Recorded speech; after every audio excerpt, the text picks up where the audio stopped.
Welcome back to BB Uncut, where we talk about health, wellness and everything in between. Today I've got a very exciting guest on the show podcast today, which is Kirra. Thank you so much for joining us. Hi, thank you for having me. Kirra has had Trends Hair Salon for over 18 years, so she knows everything about health and business and hair. So I wanted to chat a little bit more about that with you, but also take everyone through, while we get started, a bit more about bodybuilding and that health aspect of what you've done, and we can get into the business side of things too. Yeah, cool. So I guess my whole life I've sort of always been into fitness and just, taking care of yourself. I think mentally as well, it just helps your mental health when you go to the gym, do a workout, and the endorphins get running. So I think that's originally where it all started. And I did that before I had my own business. So, it was just kind of like a little social thing with me and my girlfriends after work. And actually, I was thinking about it this morning, the actual Trends Studio Instagram started out as a health and fitness, follow me kind of thing if you want to see what I eat. And, I trained for marathons and things like that. So a lot of women especially were interested in that. And then I started, because social media wasn't really a big thing when I opened the salons, because it was 18 years ago. Yeah, what was around then? What social medias? Facebook, MySpace maybe? MySpace, oh my God, yeah. That's crazy. Yeah, I think Facebook was just starting to take off. So I started really enjoying showing before and afters, because our transformations have always been pretty wild. Yes. And that's what we thrive off, is just giving people as much impact when they have their hair done as possible safely. So always, keeping in mind the hair's integrity and strength as well. So then getting good interaction with before and afters, I sort of said, I'm going away from the fitness thing, and I just changed. I think I had about 2,000 followers on Instagram, and then changed it to Trends. That's a lot back then though. Yeah, it was. So a lot of people are always, women in general are just, interested in health and, looking their best and feeling their best. So the pages kind of integrated. No one really noticed when I changed it to Trends, and I just loved showing our work. And that's awesome. where it took off now. That's so awesome. With Trends, where was the first salon that you had and first what you have now? Yep. So when I was 21, I lived in the Redlands, which is sort of closer to Brisbane. Yeah. And then I found a little salon advertised. I got out a personal loan for $25,000. Oh God, that's so scary. Yeah, and then the things you do. 21 years old. Went in on my own by myself. I probably took a good, because there wasn't much advertising, a newspaper ad was $650 for a small ad in one newspaper. So if it rained that day and all the newspapers got wet, your ad pretty much was pointless. Yeah. But that's all that Is really that what was you developed. did? Yeah, so we did newspaper did it go ads. Well? Yeah, well, I kind of thought, okay, if I get 3 clients out of it and they're return clients, it's worth it. It's paying for itself. Yes. I also used to do just little flyers that I would do on the computer myself, and then I'd letterbox drop them in between clients. I've never done letterbox drops, but I know some people that still do it. Yeah. Well, I guess they're probably not as impactful now. A lot of people throw it in the bin, but I'd get out on my dad's scooter, and that's so cool. Yeah, sometimes I'd forget that I'd do it in my breaks and stuff, and I'd have a skirt on, so I'd literally be side straddled on a scooter, riding down the street. The things you do. Yeah. So Cleveland was my first salon. Yep. And I was probably in Cleveland for about 7 years, and then I had to have another space because we outgrow the smaller one. Yep.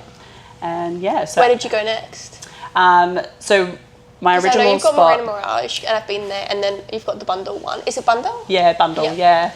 So I did about 8 years in Cleveland, just the one, and then obviously Charlie and I got together. I think after I'd had the salons about 5 years, and then he was in nightclubs, managing nightclubs at the time. I've asked you about that story. Yeah. How did you guys meet? I was just a little I remember you. Hood rat that used to come down, and I preferred clubbing down the Gold Coast because they always looked after the girls. Yes, in the they clubs. do though. They always want the girls to come in so they can get the men in. Yeah, that actually exactly. Take.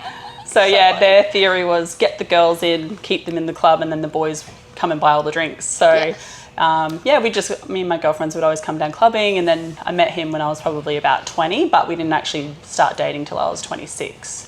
So we knew each other. You were friends for a while. Yeah, we knew each other, and every time we'd come down, we'd just say hi to him and stuff. Didn't really think of anything like that, and then. When did you go from 2 to 3 salons then? So Charlie and I sort of said, if we wanted to have a family and stuff, nightclub work isn't going to be very, helpful with that. So our plan was to get him out of the nightclubs, and we found a really beautiful space in Bundall. So Bundall was the second one. I love. Is that still where the same salon that you're in now? Like, as in, I know you're in Bundall, but is it the same location? Yeah, so it's in the Island Emporium. That's the one I go to every 3 months. Yeah. It looks like a Bali hut. And you walk upstairs. Yeah. So that's the one, you've had that location the whole time. Yeah, we've had that one for about 10 years now. So you haven't moved from that Bundle location. No. That's so good. Yeah. I love it there. We love that nail location. salon underneath is so nice as well. Yeah, and it's just got a lot of parking, a lot of important things with businesses I've realised over the years is having good parking, making it easy for clients. Very good photo opportunities at the stairs where the mirror is when you walk out. Good lighting, good natural light, but we always have like the soft boxes and stuff to help at night as well. And then a year after that, we found the Marina Mirage location, and we thought, again, good parking. Yes. We don't really need the walk-ins because it is a destinational sort of business. Yep. Is the Cleveland one, like, can people see you more so? Because that's the only one I haven't been to, I believe. It's still not a walk-in destination. It's like more of a strip shop. So we're right next door to Zaraffa's. Oh, cool. Yeah, so handy because I go there like every day anyway. Yeah, that's dangerous. I'm like, perfect. I think I had smashed avos from there every single day when I was pregnant. I'm not going to lie. I love my smashed avo with that. There when I'm feeling like, especially when I run out of time, and like you can easily just go there on the way to work. It's really helpful. And now Kendall is obsessed with them as well. So I think I've seen your photos. Yeah. So every morning she pretty much makes me drive there to get one on the way to school. Oh. So how long were you and Charlie together before he decided to help with the business? We probably were together maybe 3 years. Yeah, cool. Yeah, That's and then awesome. When he came on board initially, like obviously he couldn't really do hair, so he kind of would film videos. So that really helped with our marketing, and we're one of the first salons to really show videos and professional videos as well. One of the OGs. Yeah, and we started out by doing that, and now he kind of helps. He's built the online store, so we've got a lot of brands. Was that a game changer for you guys in regards to income, or did it impact your streams? Like definitely the salons are still the bread and butter, but online stores are, his goal is to be as big as like Oz Hair and Beauty. And we do have like, I don't even know how many brands, to be honest. He just gets every single, that's his little baby, and he does all the website stuff because that's Where do you send it out from? Just one of the salons. Yeah, so do all the salons have the stock, or do you have more stock in one of the salons? Yeah, so predominantly he's doing it from Marina at the moment, so we train up our salon coordinators to do that as well for us. But as it gets busier and we get more sort of brands on board, like even just get our own brands, which we do have a few little things, bits and pieces, like brushes and stuff like that. But once we have more of that, we'll probably have to do what you've done and get like a little warehousey situation, because it's quite loud when you're packing orders and things like that. It's not as professional in a salon. Yeah, it's not the same vibe, but it's so cool that you can do that, because oh my god, outgoings are so expensive when you've got 3 places now. Like, it chews up your income so much. Yeah. My partner's like, we need to get a bigger warehouse. Let's do a clinic and a warehouse separately. And I'm like, no. Yeah. Why can't we just stay the way we are? Like, why is it always growth mindset? Like, I'm happy where we are. Like, can we just chill? And I think that is smart, because like rent at the end of the day is your biggest killer. Yes. So if you can find places that are reasonable and it's working, then don't change it. Don't go bigger if you don't need to. Yeah, 100%. But yeah, Marine Mirage is actually getting developed. I don't know if you've heard of this. Yeah. So our in your hair salon is So our original salon lease was 6 years, which we've already finished. Yes. And then we've just been month to month, to be honest, and we've been there for 9 years. But we've been month to month since then, through COVID and all that. Yeah. And we're just waiting for them to tell us that we have to get out. So they want to develop it into a big hotel. Really? Yeah. Wow. Yeah, kind of like a Dubai sort of looking 5 palms with the pool down the middle. That's very interesting, because Sheraton's right across the road was like one of my first jobs. Really? Little bar attendant over the road. Cute. I love it there. It's so pretty. Yeah, it's beautiful. But they've just literally told us that we can be out by next month. So what are you going to do then? Well, can you all fit into Bundall? Yeah, when we renovated Bundall it's beautiful a year or two ago. Yeah, so we kind of said, we knew that was going to happen. Cool. And so we made it like 12 stations, and we've got 10 staff. So they can all fit, but we can also arrange their hours if it gets too busy and claustrophobic with too many girls. Yes. Speaking of which, I wanted to chat to you about, like, everyone obviously does business things different and things work for people where other things don't work. But I wanted to chat to you, I always found it interesting that there's some days you're shut but you do longer hours. Take me through what made you decide to do that with the girls and what their hours look like at the moment. It's just very interesting to me. I feel like there was a huge shift since like 2020. Yeah. People having time off and things like that. And a lot of the mindsets now are very like work-life balance. So to make it more work-life balance for the girls, we've introduced 4-day week rather than 5-day week. So it's mainly for the staff, not for your clients. Yes. Interesting. Yeah. So because we have always done, I think we actually were doing 3 late nights before. Obviously, we'd alternate. Who did what. But now we do Wednesday to Saturday. We do 2 late nights and the Saturday. Yes. So do the full-time hours. Yeah. So it is good. Though. Yeah. Because then you still you do a longer day, but like you get the same hours in, and then also you have after-hours appointments for people that need it. Yeah. People Because that I work 9 to like 5. that. I can do that. I can do like a 2 p.m. appointment and still get like a full head. Yes. It's so good. Yeah. I find something interesting like about our business, like we're shut on Mondays for consults.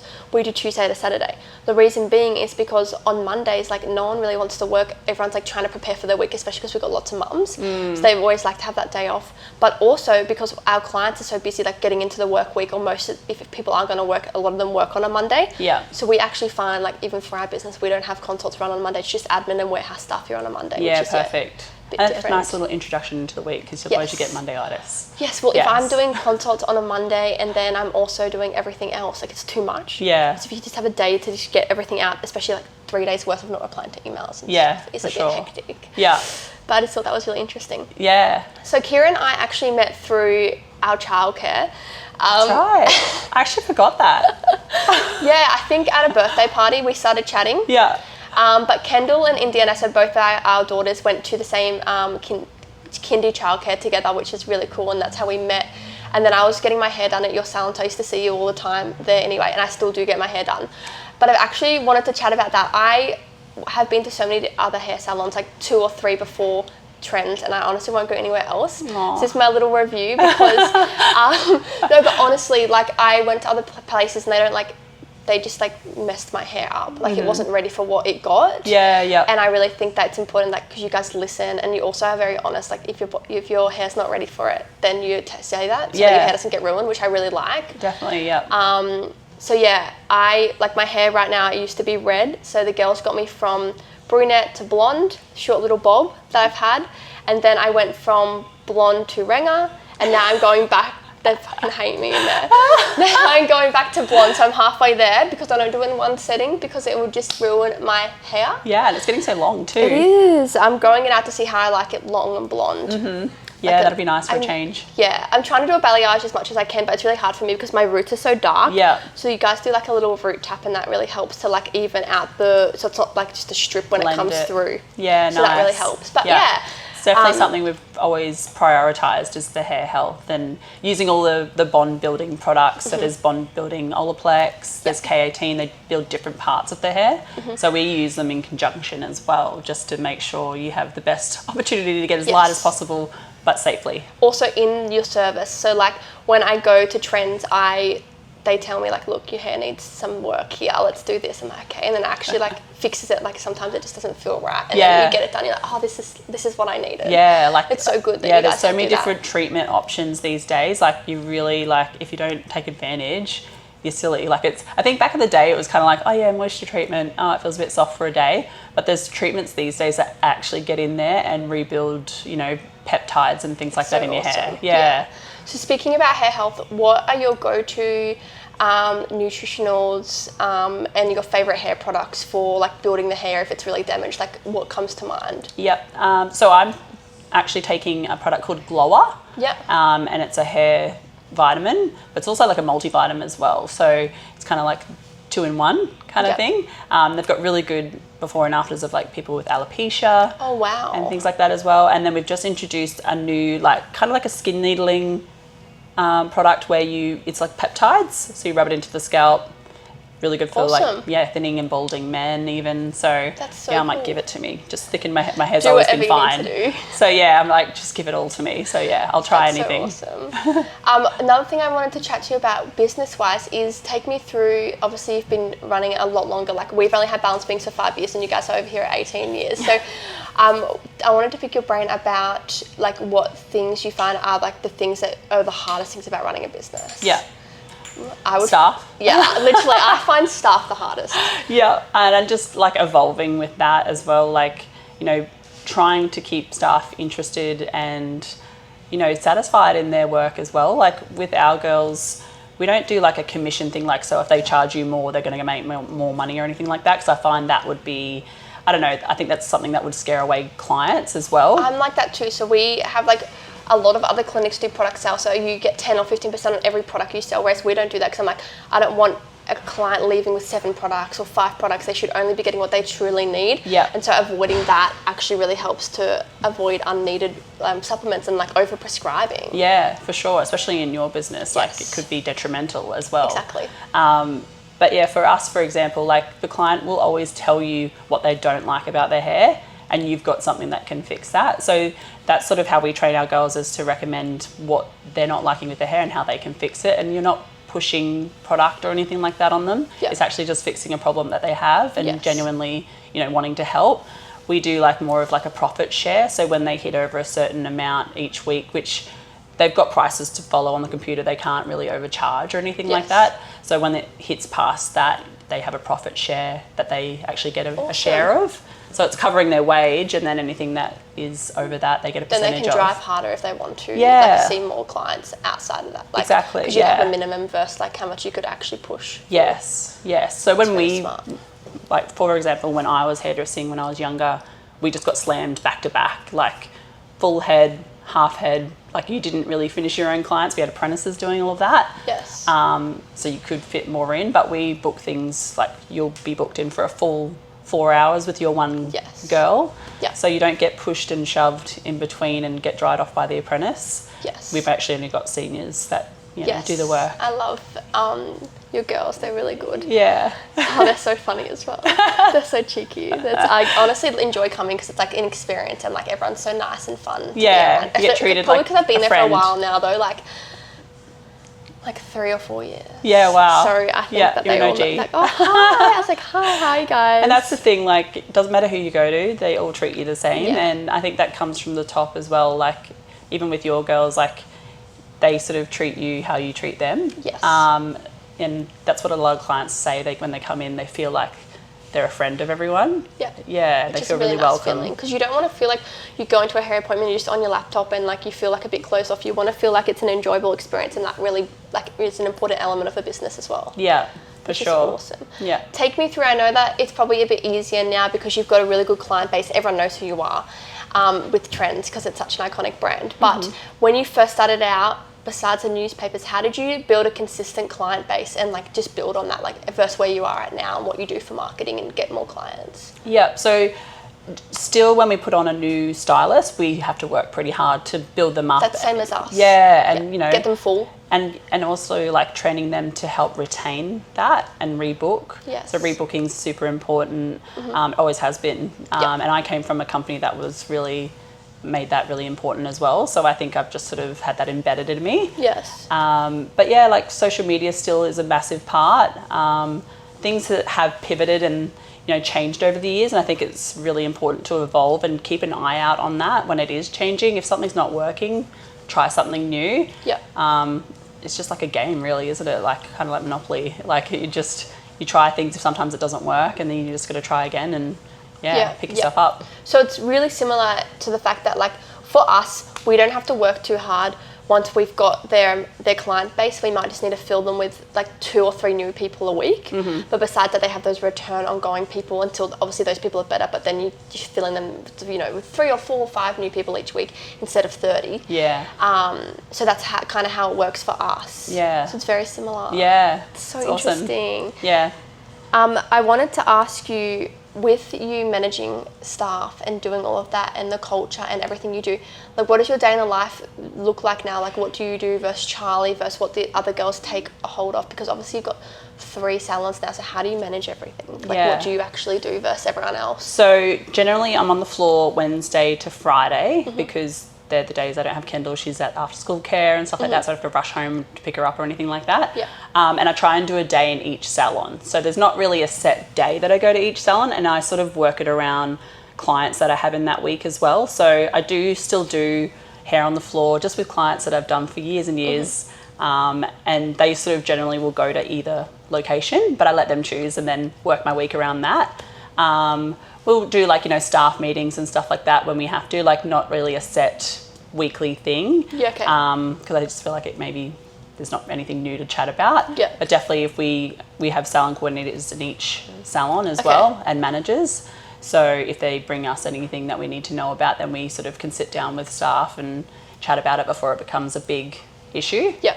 Awesome. And that's about it. Just really learning to delegate as well. Like that's really important and very hard to learn at first. How do you know when to outsource or when to delegate? Like, what's your tips for that? Because that's one thing I've always said. You can't get bigger if you're still doing the same old jobs. You need to, in order to get bigger, you need to let go. Yeah. I find firstly, like when you're not really thoroughly enjoying something yourself and you see that strength in someone else, tell them, like, and then, reward them with more growth in their role. Yeah. I find a lot of our salon coordinators step up in that way. Like some of them aren't even hairdressers and they just show, the ability to do more and take on more and, packing orders and things like that for online orders. Yeah. And then we just train them up in it and delegate that role to them and that's so cool. Frees us up to do more with the business. Yeah, exactly. I definitely, you have to see where people are at.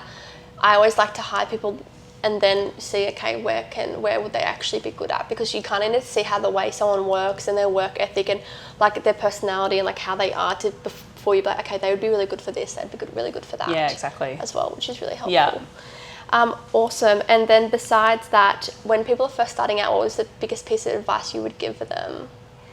I would say like just jump in and start, even if you feel like everything's not perfect. I'm still like that now. Like Charlie's more of like a perfectionist. He's like, I need to have the website perfect before we release That's it. That's same as my partner who works because he's come into the company now too because I'm like, I can't do everything. Yeah. He's like, look, I'll help manage the other side of things because I'm like, I don't enjoy like policies and procedures and HR. I'm like, I'm not doing any of that. And so he's like, well, we need someone to be doing it. That's right. He's like, so I'll do it all. But he's such a perfectionist, which I mean, I think it's good because I get things done, whereas he get things right. Yes. That's like our different philosophy. So I'll get things, the crux of things done, and then he will fix everything up so that they're the way they need to be, which I find really helpful. So like, I think a bit of column A and column B just go really well together. Yes. So like you said, you get shit done, which is the same as me. And then, Charlie will sort of perfect things and put in structure. Yeah. Well, one thing that we fight about is like, I'm like, you take so long to do things. Yeah. But I'm doing them right. I'm like, just do them. And it's so hard. Where would you find you and Charlie fight, or do you feel like you've gotten the hang of it? It's been so long now that you don't really disagree with anything? No, we definitely still fight. Don't worry. That never ends. Great. Glad to know. That never goes away. But you just sort of learn different ways of dealing with it and working out each other's strengths and just going with that. Yeah. Don't try and fight it. Don't try and make him do something. And you have to accept it as well. Like that is the way he is, and that's of benefit somewhere and somehow. That's right. You can't change someone. Exactly. Just have You've got to accept them. Yeah. Yes, they are. Yeah, 100%. What is your favourite thing about running a business and owning a business? Like, what's the best thing about it all? Yeah. Because everyone always talks about the negatives, but like, we forget that it's actually so amazing. Yeah, like salons in general, I just love, I guess, meeting new people, seeing how much a new hairstyle or colour impacts someone's confidence. Like it's actually ridiculous. It just makes them feel so good compared to like, facials and things like that.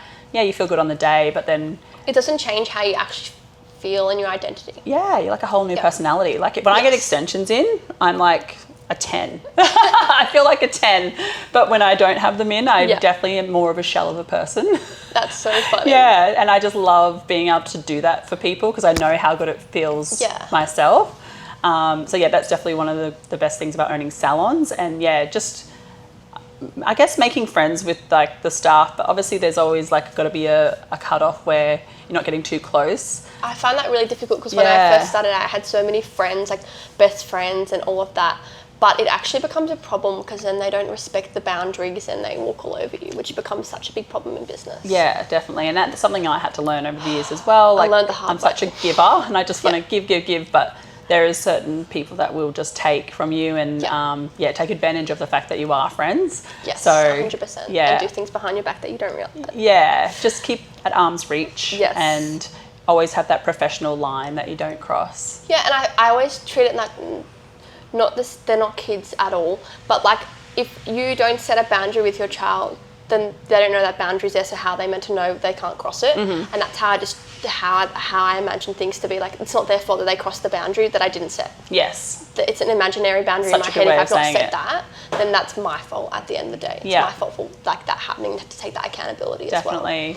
And just learning too, when people leave your business, you probably take it really hard at first.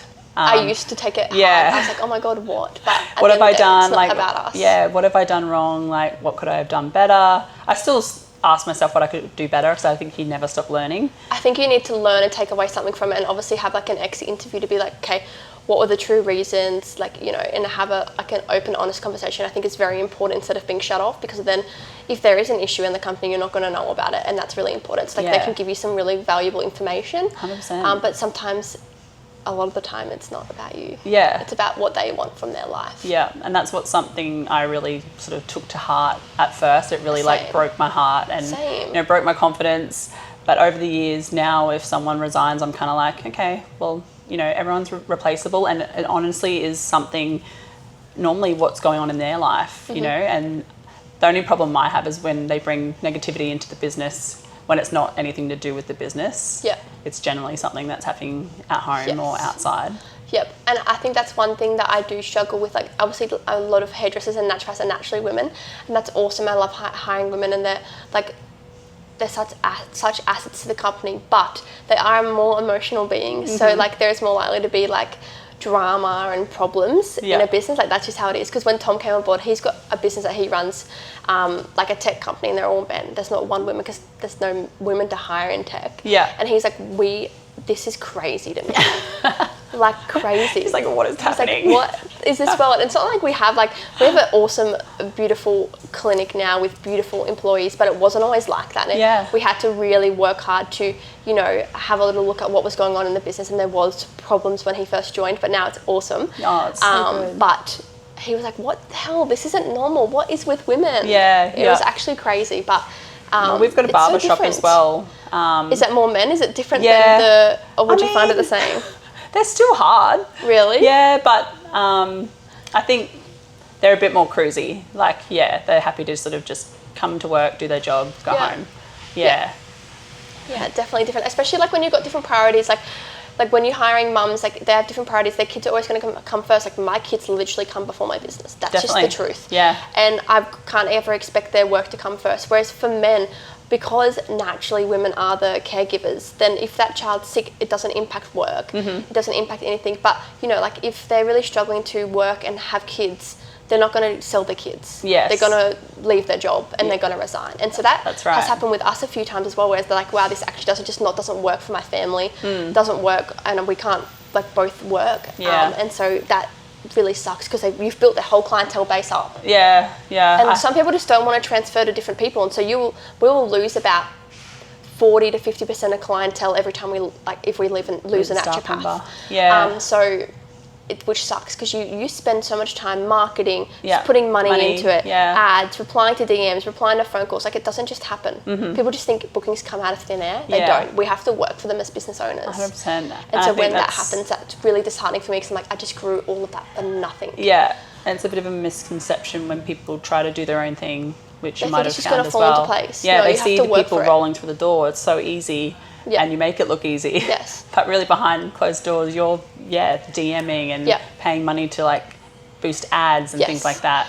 Yeah, and like also everyone's like, oh, it just happened for you, like you always make it work. I'm like, yeah, because if we're not getting bookings, I'll go put an ad on. Or if we're not getting enough bookings, like you would 18 years ago do a drop off around letterboxes. Like it doesn't just happen. We literally make it work, and we keep going until it like everything falls into place. It doesn't just happen. For sure. I think too, just touching on the mums thing, and just I'm so glad I had Kendall when I did in my part of my business, because obviously I was 21 when I started. Yes. I would not have had the empathy for women, you know, needing time off and things like that if I hadn't had a child myself. Yes. So I'm glad I did it when I did, because that's when all the women in my business started having babies as well. So I was definitely more understanding. Yes. Yeah. So I can see how, you know, when they work in a certain workplace, it might be hard for them as well if 100%. Their bosses aren't as understanding. Yes. But that's something that we're really, really flexible of and very mindful of when girls need time or, you know, need certain hours to work around their family. Yeah, 100%. Same as us. Like, we'll have, like, when we first start with naturopaths that are mums, we're like, look, what hours can you do? What is actually realistic for your company, for your family? And then, you know, they might be like, look, I can do Wednesday to Friday, but we might just pop them on 2 days a week when they've just come back from maternity leave to see how they go. And then if they want more hours, we pop them on more hours, just to, like, because ease them back into it. All or nothing is like a lot when you've got a kid, and then if they get sick or something happens, it's just like too much to handle. You don't want them to like kapoof, because that's hard. Yeah, you know, I've had girls even without kids. You know, we've said to them, if you want to pick up another late night, you're welcome to, because then you'll earn more money as long as you've got a client in. And they've gone, oh yeah, I'm so keen to make lots of money. Let's do this. And then, you know, they resign in a few months because they're like, I'm burnt out. And I'm like, but you chose to do those hours. You could have told me to cut your hours back. Yeah. I didn't make you do the hours. Yeah, but yeah. that's same as us. So like with our naturopaths, it's a bit different because you've got to do treatment plans and research for every case you see, because we're obviously like very like research based, testing based, all of that. So what we actually do, which might be helpful for other naturopaths listening, is if they have a 60-minute initial, they get paid for 60 minutes of prep.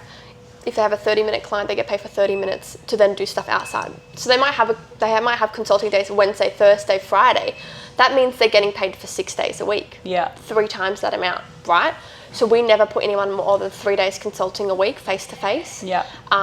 Unless they've been with us for more than a year, because they're doing fine until they're not doing fine because they're burnt out. And 100% everyone's like, oh, I just want to make more money, I want to do that. But it has to be realistic long term. Yeah. And I'm sure you are capable of that, to build it to what it is. Like, I know myself, I would literally work myself into the ground late night every single night. And like, the girls these days don't see that part of it. Like, they see what we're doing now, and we see that like, oh, we're working 4 days a week with the kids around, and like, we aren't, like, I 100% admit I'm not doing the same hours as I used to. Like, I probably hit about 40 hours a week with obviously having the kids a lot of the time.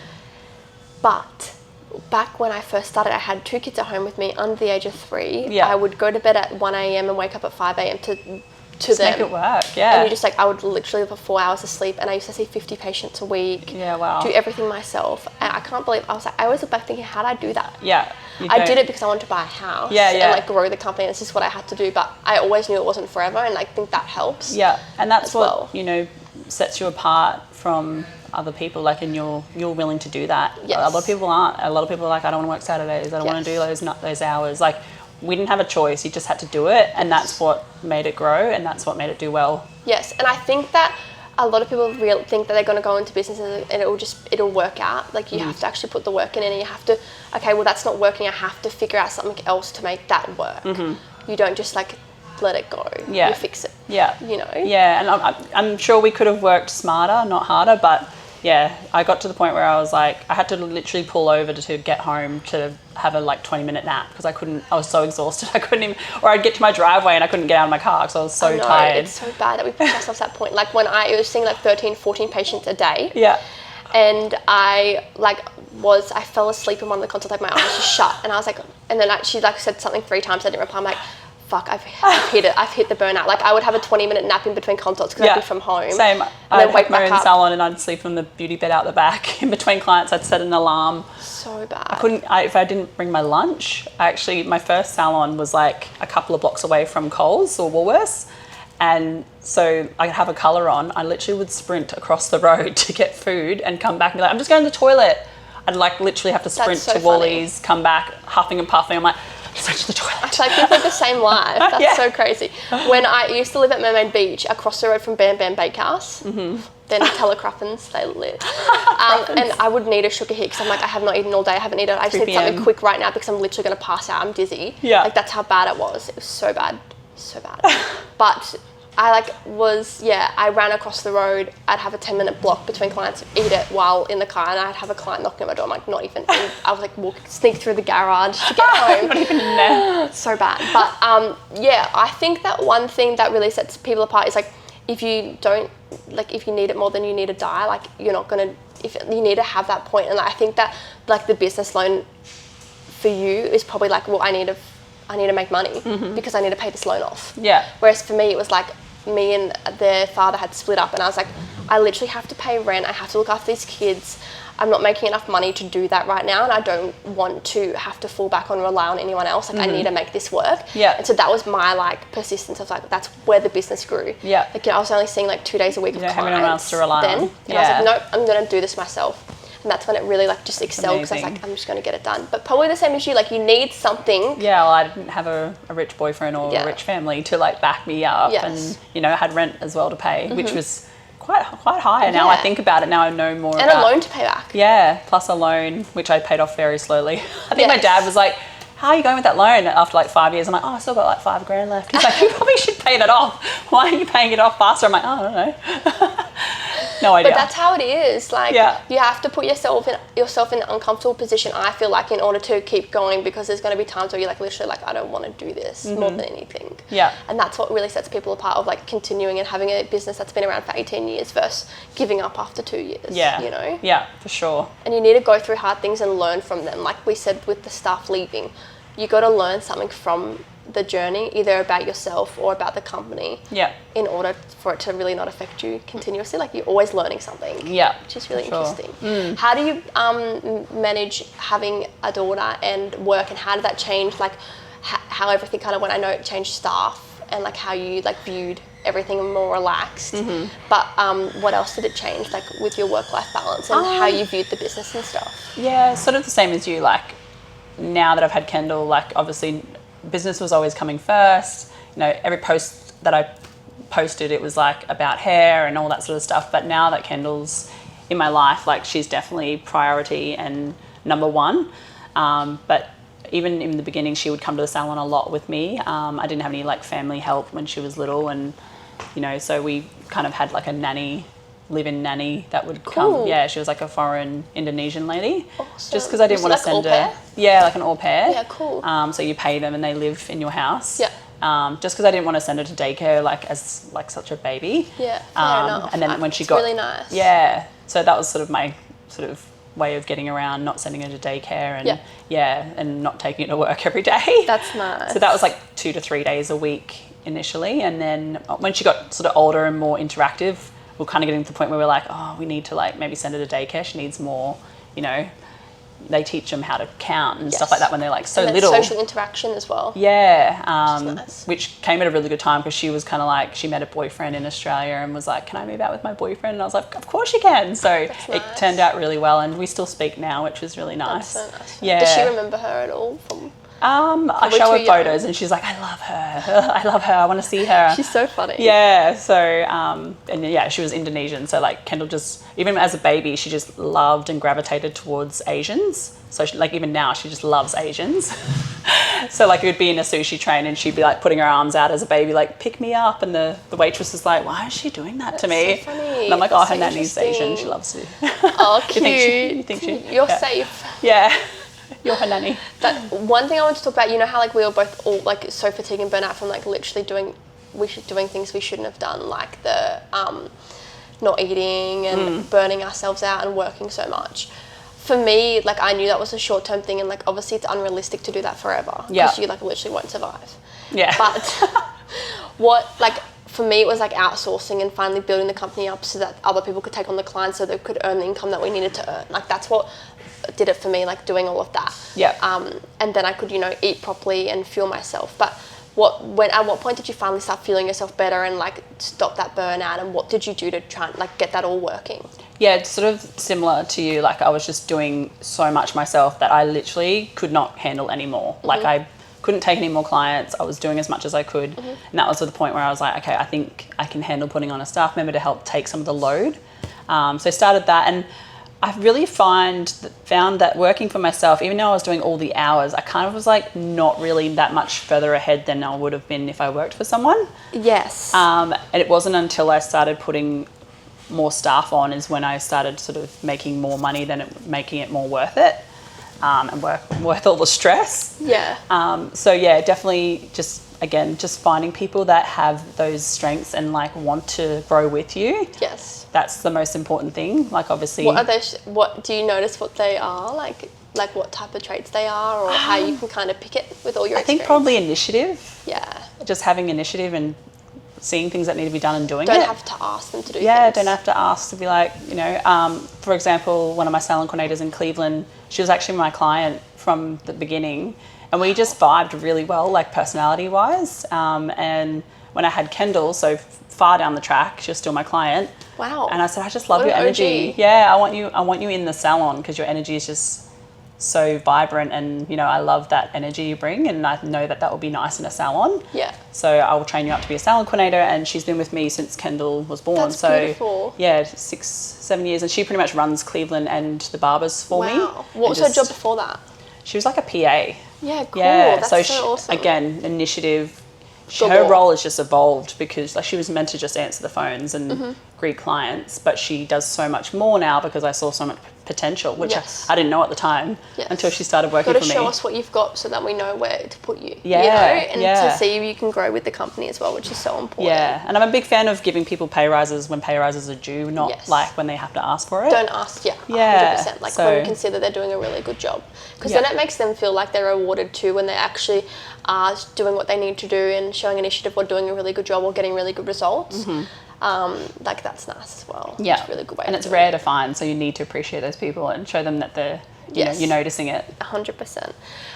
How do you feel like your nutrition and your health really helps to power the business? Like, do you find a difference now that you're really into health, like how that has impacted the business positively? Yeah, I mean, it's not something I kind of did on purpose, but after Kendall, obviously, I had a big break from training, probably I think she was about 17 months when I finally felt the need to go back, because I think becoming a mother too, like you just appreciate your body so much more. Like I just, you know, when you're younger, you're just like, I hate my body, I want to be skinny, I want to be this and that. You know, you do so much cardio and starve yourself. I know I did, but as I've gotten older and obviously learnt more about tracking macros and things like that, you don't need to starve and you don't need to just smash yourself with cardio. Like you can literally just increase your step count and get lean. But yeah, I just started out doing like group fitness things, you know, socializing with people again for the mental health side of things more than anything. And then my body started to change and I was like, oh, you know, I did competitions with my mum actually like 15 years ago. And Yes, then I was remember like, she was into body comp too, and that's what kind of made you think, oh, maybe I should do this. Yeah. What are you telling me? so yeah, she did figure, which is a bit more in the muscular side of things. Yeah, okay. And she did like 10 comps a year. She loved it. And then I would go around with her and do the bikini, which was a smaller division. And then, yeah, I just sort of thought, oh, I might give it a crack again after I had Kendall. And a couple of years later, I entered another one. So and, awesome. Yeah. And then you went to America for it. Yeah, so my third season, so I do IFBB, which anyone listening, it's the only federation that goes to Olympia, which is the Olympics of bodybuilding, basically. That's so cool. So I wanted to win my pro card in that because that to me is the most, you know, prestigious. So yeah, for my first year, I did okay, but I was a bit too lean. I wasn't really the right conditioning. I just had a friend that was a bodybuilder that was like, yeah, I'll get you in condition for stage, but I don't know how soft you're meant to be. Soft meaning, you know, like the week of your comp, you eat carbs and things so it fills in your muscles with lots of glycogen. And so he didn't really know what the bikini criteria needed because he was a bodybuilder. Yes. So then the following year in 2024, I did really well because I had a coach that specializes in bikini. That area, yes. So I won all my divisions, won nationals, but then you go up against all the heights to win your pro card. There's only one pro card. So I didn't get the pro card that year, but I was like, I just know I'm so freaking close. Just got to grow my glutes a little bit more. Yeah, I remember you telling me like, I need my glutes to build. It's definitely the hardest body part, especially when you're not blessed in that area. Yeah, I mean, I don't have any trouble with my glutes. Everyone's like, oh my God, your ass is so nice. But I feel like I'm definitely like more like, I have like a couple genes for my DNA profile that really struggle with like fat loss, and like I'm more sensitive to carbs and stuff, so I need to be really strict to like cut that off. Yeah. So everyone has got Find out their what strengths works. and weaknesses, right? Yeah. So yeah, I gave another crack this year and got my pro card in April, and then did my first pro shows, because now that I'm pro, I can't actually do any shows in Australia. They don't have pro shows. So yeah, it's fun, it's good, but it's annoying at the same time because I love. It's a bit inconvenient. Yeah, I loved competing here, but yeah, just did a couple of pro shows overseas, and then. Is there anything else that you can do now overseas, or what's next? Yeah, so I'll probably go and do another round of overseas shows. So it used to be to get into Olympia, you just had to win a pro show and then you'd get in, which is happening in a couple of days actually, the Olympia. So all the pros that have won shows over this year will be in against each other. But now they've made it harder. You have to get like a point system. It's back to like old school. You have to get a certain amount of points to get into it. So it's a little bit harder now, which is kind of a bit deflating. Yeah. You've got to win more than one show. So yeah. So you have to win a few shows first. Is that your plan? Well, I'll go and give it another crack. How exciting, next year. Yeah, probably around the same time next year. Wow, that's so cool. Yeah. And so you're going to go back to America? Yeah, so like in America they've got shows like every weekend. But yeah, you've crazy. got to, LA, Texas. Where did you go last time? Like what state? I did Texas and then LA. Oh, so they're not too far apart. So yeah, they were a week apart. But a lot of people will go, like a New Zealand friend of mine, she has been into Olympia twice now. But she did 5 weeks. So she did a show every week for 5 weeks. So it's just the cost as well for us Aussies. Yeah, it's so expensive to flying all that way. Yeah. How did Kendall take the flights? She was fine. Yeah. So did you just we've been pretty lucky with sleep and set up with an iPad? Yeah. So normally like just timing the flights at night and things like that. She's pretty good. And she enjoys flying as well. So yeah, it's not too much of a struggle. Yeah. But she loves babysitters as well. So like even when we get to the destination, she's like, when am I getting a babysitter? She just loves... Get some one-on-one time, which is nice. Yeah. That's so cute. Yeah. I think it's like the no sibling thing. She just loves having all the attention on herself. When I was blonde, that was when I really felt like my best self. I'd finally stepped into the person I always wanted to be, like the successful business owner that really had their life together. I was finally like... parenting the way I wanted to parent, like doing a really good job at it, buying a house, doing all those things that made me feel like awesome about myself, journaling, getting back into exercise, all of that. And as you guys know, I went Ringer after being blonde, and I've been Ringer for like 14 months now. This is my first stage of blonde. She calls it Ringer. What's it called? Copper, sorry guys, copper. Would that be the exact colour? It probably was copper. Copper. Yeah, it was copper. Yeah. And I loved being copper. Like I loved it, and I think it really suited me. Yeah, it's definitely in at the moment. Yeah, I literally have every single blonde client of mine is like, I want to try copper. I'm like, everyone's loving it. Okay. But it's so hard to get out, guys. Yeah. Just FYI. Yeah. And it totally took us like 2 goes to get the copper perfectly how I wanted it, because it's so hard to explain. And then when you think you want it in the exact way, you think like, oh, this doesn't actually look good on me. I need it darker. Inspo pictures, bring as many as possible. Yes. But also remember, you're not going to look the same as the inspo picture because your face is different to theirs. Yes. Skin tone, even like I was saying before, a colour that would be put on Brooke would be completely different if the same mixture was put on myself. Yeah, in regards to hair. Yeah, which is crazy because our hair strands are just different. So like we're not going to look the same even with the exact same formula, which is crazy. Yeah. And that's the same as like naturopathy though. Like if one child has anxiety and one child has anxiety, they have completely different reasons why the anxiety is causing. Like it could be a gene DNA that's causing like MTHFR, so they're not methylating properly. Another one could have toxins being released from a bacteria. Just because they both have anxiety doesn't mean that the outcome and the treatment's the same. So completely like hairdressing, which is so interesting. I know, it's so amazing. I loved cool. One time you were having your hair done and I was complaining about sinus infection as well. And you like opened my eyes to it. You're like, that could be a gut bacteria. Yes. You need to get tested. And I was like, sign me up, girlfriend. Yeah. Because I'm sick of these sinus infections. 100%. And it's something that didn't happen to me until I was an adult. So I definitely think you're on the money with saying there's something going on that wasn't 100%. before. And like even with antibiotic exposure in general, like when we have antibiotics, it does get rid of all our good bacteria, which then increases the risk of needing more antibiotics because there's nothing protecting your microbiome to keep it healthy. So then you're more likely to get sick because your immune system is not functioning properly because it doesn't have the bacteria to do it. Yeah. It's like that aggressive cycle. It gets worse well, and worse before I leave, time. I want to sign up for a poo test. We can do that. Good old stool test shows everything. It's so good. I also have some little things for Kendall downstairs, which I'll go through. I got some stuff for you. Stop it. She'll love that. I know. I'm really excited to show you. And Indy's on it too, so they can be like little twins, which is cute. Aww. But yeah, going back to hair. So like I always felt my best self when I was blonde because that's when I finally got to the person I wanted to be and I was proud of who I was, you know?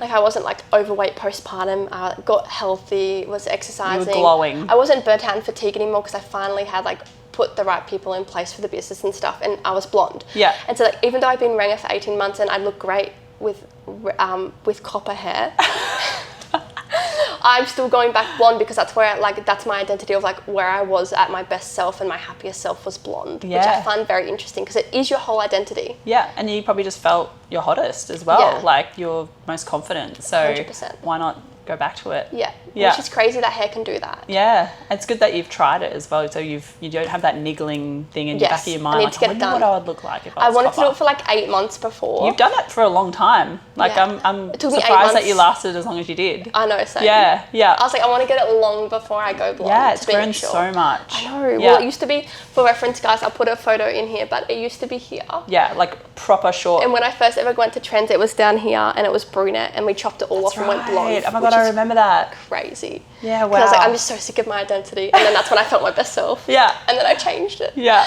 But you're it'd be right. nice like to see that. you need that niggling like to be gone. Yeah. Because I was thinking about it for 8 months before, and everyone's like, you know, it's going to take you a while to get back blonde. And I was like, I don't care. Yeah. Well, what I've done with a lot of my clients too, if anyone's watching and they think they want to try the copper as well, I've done like a really quick rinse out version of it. It won't be exactly as same as going to copper like fully, but it is a nice little way of trialing the tone, and then you know it will wash out and your blonde will be back. Oh, that's so cool. Yeah, but if you're ready to go the whole hog, just do it. That's so do the cool. thing. The one benefit of being copper as well is the maintenance so much less. Yes. That's Definitely. one thing I was like, oh, I don't. Regrowth is not as intense. Yeah, you don't have to go to the salon as much, which is Yeah. like one less thing added to your schedule. But Definitely. I like being blonde, so back we go. Yeah, perfect. And you can always do a softer grow out, so like more microfoils rather than so solid to the root. Yes. Yeah, which I think would suit you really well, which you said okay. you're wanting to try like more of a balayage-y. Yes. Yeah, just microfoil it so it grows out really Well, nice. I found what helps too, which we found out, that's what I really like, is doing the foils, but then like actually dyeing it like a mousy brown, so that when then you root tap it, so it's like blonde to mousy brown to then my dark black. It's a softer roots. fade. So much better because it's not just like those two different colours interacting between each other. It's like really nice. I love doing that. It's really good. Perfect. Which took us a little while to get there, but it's all that journey. It takes a little while to figure out what you do and don't like. Yeah, for sure. Because everyone looks different as well. Like everyone's hair colour is so different. Before, I wanted to just ask you a bit more about what got you into hairdressing. Like I know that you were obviously really young when you first started. How old were you? 17? So when I started hairdressing, I was 15. So I was at TAFE. I left high school because school was not my strong point. Maths was not my strong point. Still isn't. That's what calculators are for. Exactly. Teachers are like, you can't have a calculator everywhere you go. And you're like, well, I do. It's my phone. Literally though. Yeah. You're wrong. But yeah, I was very artistic, loved art at school, and I feel like that's sort of just what I'm doing every day. I get to paint people's hair and, you know, be really creative and, you know, put foils where I want to see them. And yeah, so it's a lot to do with, I think, the artistic side that I love. So awesome. Yeah, that really got me into it. And so good. Yeah. What I love about trends is like everyone treats so good, like in regards to the hair, like everyone knows what they're doing and like knows the formula and stuff. They don't have to really guess too much. Yeah. Take me through what sets trends apart and a bit more about like how you train everyone up and how that's different to everyone else. Yeah. So I think something from the beginning I've always said to the girls, like I love that feeling, like making people feel welcome, because a lot of places don't. Like I just feel and like they're just chatting the whole time in between themselves. I hate that. Like I love when clients feel like they can all laugh amongst each other, and I say to make it feel like a sushi train when you walk in, like everyone says hello, you know, not just the receptionist. Like everyone turn around and acknowledge that person walking in, because it is pretty daunting walking into a salon or a space where, you know, everyone just sort of looks at you and doesn't say 100%. Hi. So yeah, and I always like putting myself in people's shoes. Like when I walk into a business, like what do I notice and what do I want to change and things like that. But yeah, we're one of the first salons to offer snacks, because obviously people sitting there for 4 hours, giving them some little snacks to snack on. And you've got your cocktail menu. Cocktail menu now, so if you want something a little bit more spicy. It's so good. Bit of a wind down from working all week.